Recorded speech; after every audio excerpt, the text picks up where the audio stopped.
Hello citizens, it's good to have you here. It's the match preview for Manchester City against Crystal Palace this weekend. And before we get into it, make sure to hit the like button, and if you're new, hit subscribe. So Palace, what do we know? Well, it's going to be an absolute battle, I think, this game. If you look at our, last game against Newcastle, I thought our defence was pretty shocking, to be honest, across the board. I thought our defending was woeful. Walker, for me, was terrible. He got turned inside and out by St. Maximin, which, of course, can happen to anyone. But usually Walker's pace really helps him out and really does him some favours. But it did absolutely nothing for him against Newcastle. And we found ourselves deservedly 3-1 down at the time. And I thought Newcastle deserved to go on and win the game. But like champions, like the team we are, the absolute quality we've got up front, we draw ourselves back into it and get a point from it. And I think that's a good result. I really do think the Newcastle point is a good result. I would have taken a point before the game because I think they're fired up. I think Howe's got them playing well. And I think they're trying to do something this season, Newcastle. So I think to go away to them early on in the season when the crowd are absolutely up for it and the players are, get a point. When you're 3-1 down after an hour, it's a good result. So let's not take anything away from the boys there. But defensively, we were absolutely shocking. And we have to get better.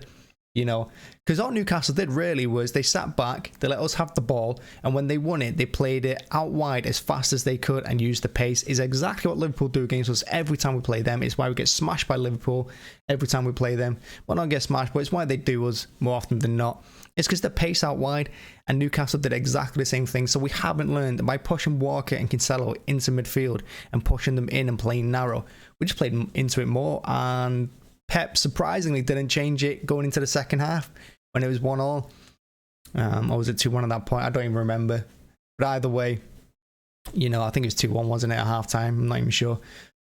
Well, Pep should have changed it. He didn't. And I think we got away with one.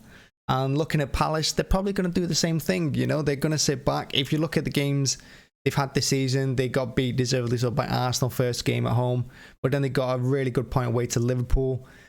And I thought they should have won that game. I really do. Liverpool came into it when they went down to 10 men. I thought Crystal Palace should have held on, but a point away to Liverpool. Again, one will take that. And then they went and beat Villa last week 3-1. Good result. Saha scoring. He's back at it. And what do we know as City fans? Saha usually scores against us. They hit us on the break and they take that one opportunity. They score. They did it last season, and I think they deserve to win that game. I think Laporte got sent off in that one as well. But before then, we were already down. We were already getting beat 1-0. And then Gallagher scores in injury time or late on to make it 2-0. But Palace, that they've got a habit of coming to the Eithad and winning by a goal. They did it a few years ago. Remember that Townsend volley? What a goal that was. I remember standing up and clapping that one when that one went in. It was a great goal. But yeah, Palace, they've got that in them. They can soak up that pressure. I think Vieira's got them really well balanced. I think he's got them organised. And he's got a decent team there. They've got a quick, powerful and quite a tall team. And we're going to have to defend against that. We have to defend better than what we did against Newcastle. We absolutely have to. So yeah, and that's what I'm thinking going into the game. Do I expect Pep to change it? I can see Pep playing the same 11. The one thing I would say is that playing Bernardo on the right wing is an absolute waste of his talents. Bernardo is strong at absolutely everything. I love him. He's great on the ball. He's a great crosser. He's got a good shot on him as well. His work rate.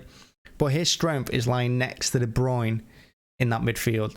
Where he can go up and down the pitch. He goes box to box. He works hard. He defends. He links up midfield with forwards.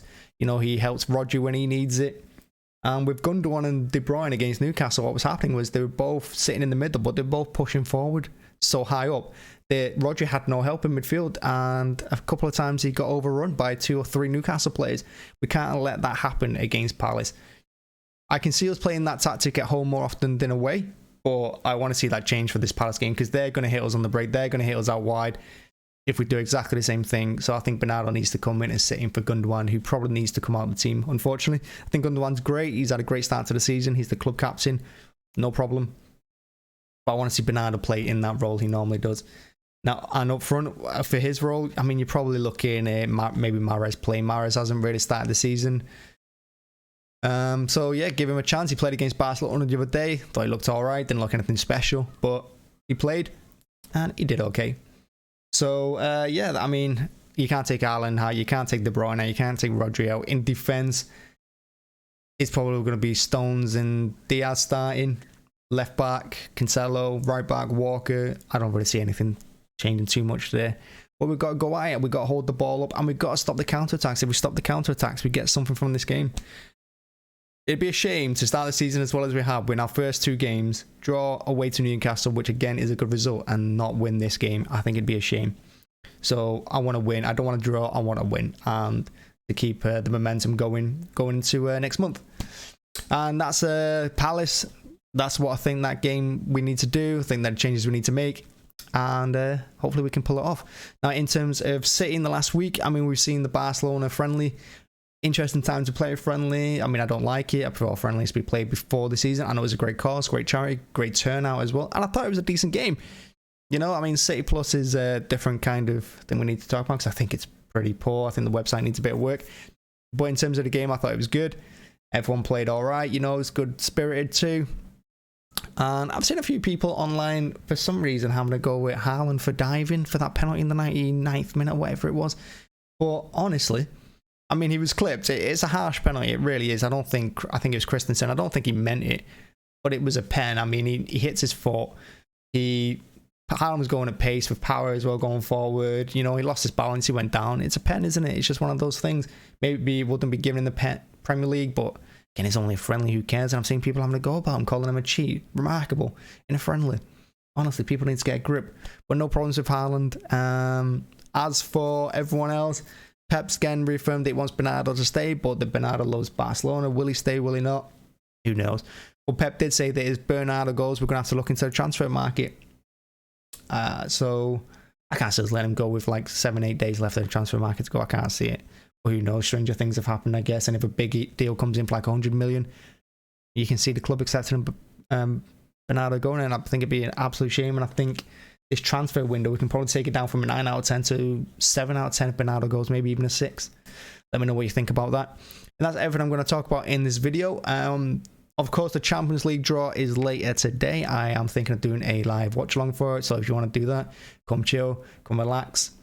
And yeah, we can talk about our hopes in the Champions League. And I'll let you know what my opinion is, whether we're going to win it or not. And come share. But yeah, thanks for watching as always. See you at the game on Saturday. If you're going, come say hi. And if not, you have a great weekend. Bye-bye.